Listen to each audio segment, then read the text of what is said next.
সর্বশেষ যে লোকটা জান্নাতে যাবে তাকে আল্লাহ তাআলা জাহান্নামের আগুনে পোড়াতে পোড়াতে ছাই বানিয়ে ফেলবে।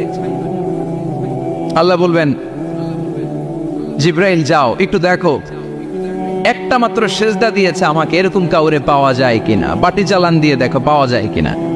খুঁজে খুঁজে কাউরে পাবে না। আল্লাহ বললেন আবার দেখো, খুঁজে খুঁজে একজনকে পাবে। সামান্য ইমানের ছিটে ফোঁটা তার অন্তরে ছিল।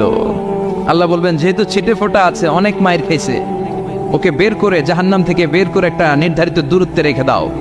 রেখে দেয়া হবে, কিন্তু জাহান্নামের আগুনের লেলিহান শিখাতে তার গা ঝলসে যাবে। সে আল্লাহর ডেকে বলবে, মাবুদ তোমার কাছে আমি কিছু চাই না,